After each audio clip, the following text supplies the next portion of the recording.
ETF index mutual funds నేర్చుకుని stock మార్కెట్లో రాణించాలనుకుంటున్నారా? వెంటనే ఈ నెంబర్కి కాల్ చేయండి. నమస్కారం. కార్తీక పురాణం 23వ భాగంలోకి వచ్చాం. అగస్త్య మహాముని, అత్రి మహాముని వీళ్ళిద్దరి యొక్క సంభాషణలో మనము పురంజయోపాఖ్యానం కథ వింటున్నాం కదా. తర్వాత ఆయన అడుగుతున్నారనమాట, అత్రి మునీంద్ర, పురంజయుడు యుద్ధమందు జయం పొందిన తర్వాత ఏం చేశాడో చెప్పమన్నారు. సాధారణంగా ఈ యుద్ధాల్లోనూ వాటిల్లోనూ జయించిన తర్వాత ఏం చేస్తారు? విజయోత్సవాలని చేసుకుంటారు. ఈ విజయోత్సవాల్లో మొట్టమొదట ఇట్లాంటి విజయాన్ని ప్రాప్తింపజేసినందుకు భగవదారాధన విశేషంగా చేస్తారు. తర్వాత నగరంలో ఉన్న బ్రాహ్మణోత్తములందరినీ గౌరవిస్తారు. ఈ విజయ యజ్ఞాలు కొన్ని రకాలు చేస్తారు. దాన ధర్మాదులు విశేషంగా చేసి విందులు వినోదాలు నృత్యగానాదులతోటి జనాలు ఎప్పుడు జరిగేదనమాట. ఒక రాజ్యంలో విజయం సాధించిన తర్వాత జరిగే కార్యక్రమాలు అవి. ఈయన ఎందుకంటే పురంజయుడు మొట్టమొదట ధర్మ మార్గంలో లేడు, అధర్మ మార్గావలంబిగా ఉన్నాడు. తర్వాత బోధింపబడి ఆ విష్ణు పూజన చేసి కార్తీక మాస వ్రతాలని ఆచరించి యుద్ధంలో జయించాడు. ఇప్పుడు జయించిన తర్వాత మళ్ళీ అతను పూర్వ పద్ధతిలోకి వెళ్ళాడా, లేకపోతే బోధింపబడిన సన్మార్గంలో ఉన్నాడా తెలుసుకోవటం కోసం అడుగుతున్నారనమాట. శత్రుబాధారహితమైన అయోధ్య పట్టణమందు పురంజయ మహారాజు సమస్త ధనుర్ధారుల్లోనూ శ్రేష్ఠుడై, ఇంద్రతుల్య పరాక్రమవంతుడై, సత్యవాదియు, సదా శుచియు, దాతయు, భోక్తయు, ప్రియవాదియు, రూపవంతుడును, అమిత కాంతివంతుడును, సమస్త యజ్ఞకర్తయు, బ్రాహ్మణ ప్రియుడును, ధనుర్వేదమందు వేదములయందు శాస్త్రములయందు ప్రవీణుడును, పూర్ణిమాచంద్రుని జనులకు వలె స్త్రీ ప్రియుడును, సూర్యుని వలె చూడశక్యము కానివాడును, శత్రువులను శిక్షించువాడును, హరిభక్తిపరాయణుడును, బలయుతుడు, కామక్రోధ లోభమోహ మదమాత్సర్యాలనేటువంటి అరిషడ్వర్గాలని జయించిన వాడును, కార్తీక వ్రతము చేత పాతకములన్నీ నశింపచేసుకుని వాడును అయి ఉండెను. సమస్త ధర్మగుణాలని అవలంబించాడు ఆయన.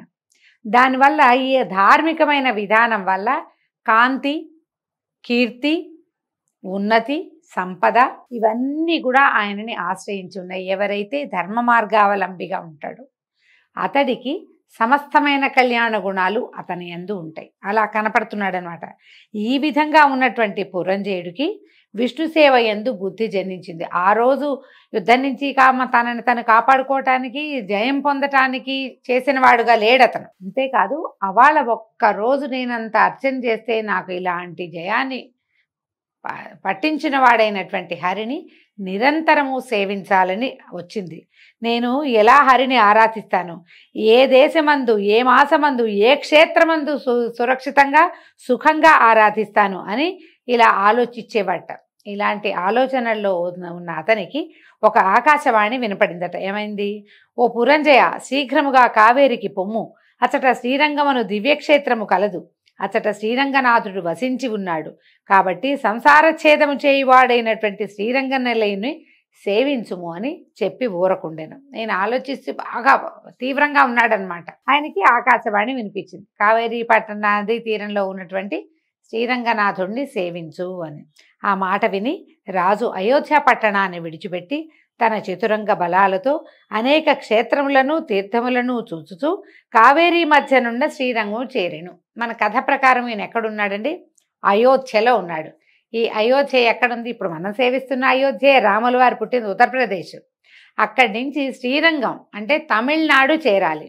ఆ కాలంలో ఏముంది ట్రాన్స్పోర్టేషను, జనరల్ ట్రాన్స్పోర్టేషన్లు అంటే సాధారణమైనటువంటి ఇవేమీ లేవు. వీళ్ళు ఏనుగులు, గుర్రాలు, రథాలు వేసుకుని ఈ యుద్ధ కాలంలో ఎలాగా సేనలు అన్నిటినీ నదులు నదాలని వాటిని దాటుకుంటూ అరణ్యాల్లోంచి మధ్యలోంచి ప్రయాణం చేస్తూ యుద్ధాలకు ఎలా వెళ్ళారో అలాగే ఈయన ఈ తీర్థయాత్ర కూడా వెళ్ళాడు. ఆ రోజుల్లో తీర్థయాత్ర క్రమం ఎలా ఉండేది? రాత్రిళ్ళు దీపాలు ఉండేవి కాదు, పగలే ప్రయాణం. అందుకని పగలంతా ప్రయాణించి సాయంకాలం ఒక సురక్షిత ప్రాంతానికి చేరి అక్కడ దండు విడిసి ఉన్నారు. మొత్తం అంతా ఉండి రాత్రి పడుకుని సాయంకాలం వంటకు సరిపడేటువంటి సాధనాలు చూసుకుని, నీళ్ళు ఎక్కడున్నాయో తెలుసుకుని, అక్కడ ఉండి గుడారాలు, పటకుటీరాలు అవి నిర్మించుకుని అక్కడ ఆగి రాత్రి నిద్రించి ఉదయం చుట్టుపక్కల ప్రాంతాల్లో ఉన్నటువంటి బ్రాహ్మణులు, పురప్రముఖులు ఎవరైనా వచ్చి కలిసి ఇక్కడ ఫలానా క్షేత్రం ఉంది, ఫలానా స్వామివారు వేయించేస్తున్నాడు, ఫలానా అమ్మవారు విశేషమైన సేవ స్వరూపంలో కనపడుతుంది అని బోధింపబడి వారిని సేవించుకుని, అంటే ఏ ఏ ప్రాంతంలో ఆగారో ఆయా ప్రాంతాల్లో ఉన్నటువంటి అన్ని దేవళాలని విశేషంగా సేవించుకుని ఓ రోజో 2 రోజులు దానికి అయ్యాక మళ్ళీ అక్కడి నుంచి ప్రయాణ పలసట కొంచెం తీరంగానే మళ్ళీ బయలుదేరటం. ఈ మధ్యలో అడవులు అవి ఇవి, చెరువులు దొరువులు, నదులు నదాలు ఇవన్నీ దాటుకుంటూ ఎన్నో రోజులు ఎంతో కాలము ప్రయాణించి అయోధ్య పట్టణాన్ని విడిచి కావేరీ మధ్యలో ఉన్నటువంటి శ్రీరంగపట్టణానికి చేరాడట. అట్లా చేరి కార్తీక మాసం అంతా అక్కడే ఉన్నాడు. అంటే ఈయన ముందు కార్తీక మాసానికి 4 నెలల ముందే ఇంచుమించుగా ఏ జ్యేష్ఠంలోనో ఎండాకాలం విడిపడుతుండగా బయలుదేరారు. ఈ రోజులన్నీ కూడా వర్షపు రోజులన్నీ కూడా ప్రయాణంలో ఎంత కష్టపడి ఉంటారో. ఈ కాలంలో మనకి ఇన్ని రకాల సౌకర్యాలు ఉండి కూడా మనం వర్షాకాలం ప్రయాణం అంటే దుర్భరం దుష్కరం, భరించలేము, కష్టము రెండూను. మరి ఆ కాలంలో వాళ్ళు ఎట్లా చేశారో వ్యయ ప్రయాసలకి ఓర్చి ఎంతో శ్రమ కోర్చి కార్తీక మాసంలో శ్రీరంగానికి చేరాడు. చేరిన తర్వాత మొత్తం కార్తీక మాసం అంతా అక్కడే ఉండి శేషసాయి అయినటువంటి శ్రీరంగనాథుడిని సేవించుతూ పూజించుతూ కార్తీక వ్రతాన్ని చేసుకున్నాడట. ఎందుకు కార్తీక వ్రతంలో? ఈ కార్తీక పురాణంలో మనకు ప్రఖ్యాతంగా చెప్పబడింది ఏమిటి? కార్తీక దామోదర ప్రీత్యర్థం శివారాధనం కరిష్యే అని చెప్పుకోవాలి. కార్తీక దామోదర ప్రీత్యర్థమే విష్ణువారాధనం, సాలగ్రామారాధనం, దీపదానం, బ్రాహ్మణ భోజనంచ సమస్తమైనవి కార్తీక దామోదర ప్రీత్యర్థమే చేయవలసినటువంటి విధి ఉన్న కార్తీకంలో స్వయంగా దామోదరుడే నిద్రాముద్రాభిరాముడుగా వెలసి ఉన్నటువంటి శ్రీరంగంలో ఈ కార్తీక మాసం పూర్తిగా అక్కడ స్వామిని సేవించుకుంటూ కావేరీ నది స్నానం చేస్తూ స్వామివారిని సేవిస్తూ విశేషంగా ఈ పురంజేయుడు గడిపాడట. కృష్ణ కృష్ణ అని గానం చేస్తూ గోవింద వాసుదేవాన్ని నిరంతరము కీర్తిస్తూ విష్ణు పూజా పరాయణుడై స్నానదాన జప హోమములు దేవాభిషేకములు చేయిచు నాగసాయిని విధియుక్తంగా ఆరాధించి మాసమంతయు ఇట్లు వ్రతాన్ని సల్పి మాసాంతమందు ఉద్యాపన చేసి తన పట్టణమునకు బయలుదేరను. మళ్ళీ కార్తీక మాసంలో చివరికి అయిపోగానే పాడ్యం నాడు మార్గశిర శుద్ధ పాడ్యమి విధి తదియల్లో బయలుదేరాడట. మధ్యనున్న దేశాలు వెళ్ళేటప్పుడు కొన్ని చూశాడు, వచ్చేటప్పుడు కొన్ని చూసుకున్నాడు. మధ్యలో ఉన్న అనేక దేశాలని చూచుచూ సమృద్ధమైన తన దేశమునకు పోయి అందున్నటువంటి అయోధ్య పట్టణాన్ని చూశాడు. అక్కడికి వెళ్ళాడు.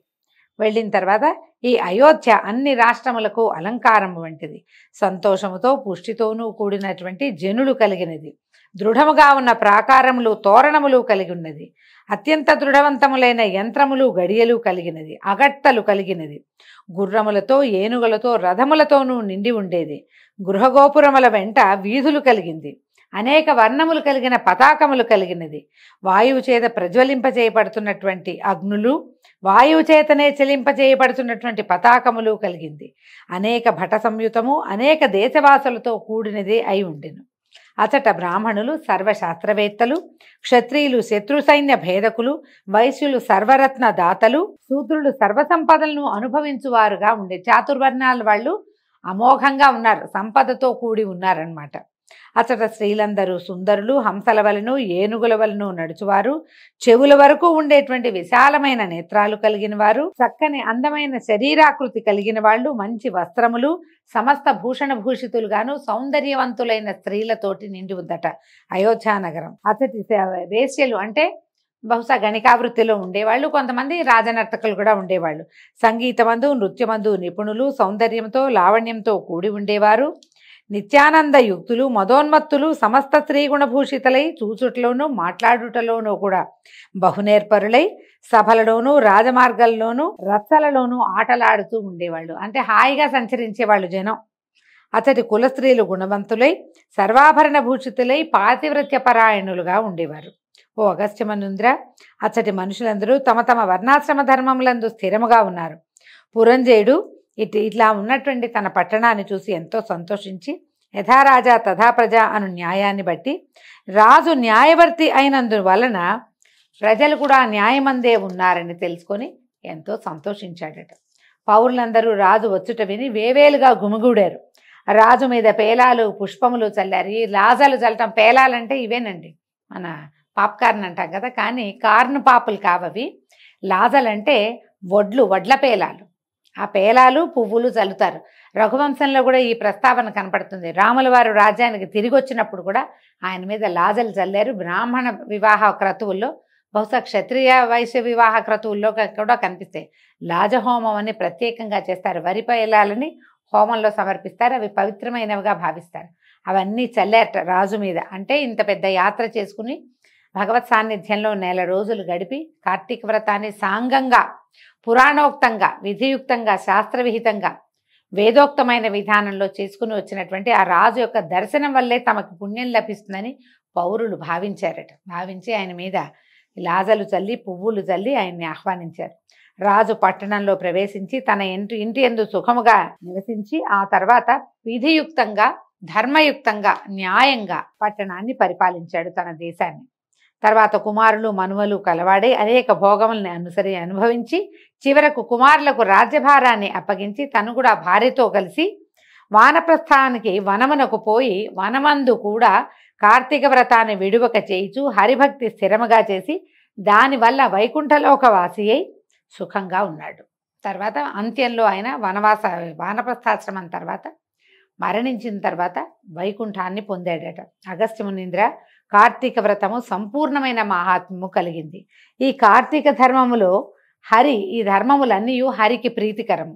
ఏ విధంగా ఆయనను వీలు చేసుకుని కార్తీక వ్రతాన్ని చేసేవాడు పరమపదాన్ని పొందుతాడు. సమస్త సౌఖ్యాలని ఇచ్చున్నది. కలికల్మాష నాశినియు అయినటువంటి కార్తీక వ్రతమును చేయని మనుష్యుడు దుఃఖమును పొందును. హరిభక్తియుతుడే శుచితో ఈ అధ్యాయాన్ని వినేవాడు సమస్త పాతకములను నశింపచేసుకుని పునరావృత్తి రహితమైన మోక్షాన్ని పొందుతాడు అని అత్రి మహాముని అగస్త్య మునీంద్రులకి తెలియచేశారని వశిష్ఠ మహాముని జనక రాజర్షికి చెప్తున్నారు. ఈ విధంగా కార్తీక మహాత్మ్యంలోని 23వ అధ్యాయం పూర్తయిందండి. దీంతో ఈరోజు పారాయణ పూర్తి చేసుకున్నాం. రేపు ఉదయం 24వ రోజు పారాయణలో మళ్ళీ కలుసుకుందాము. నమస్కారం.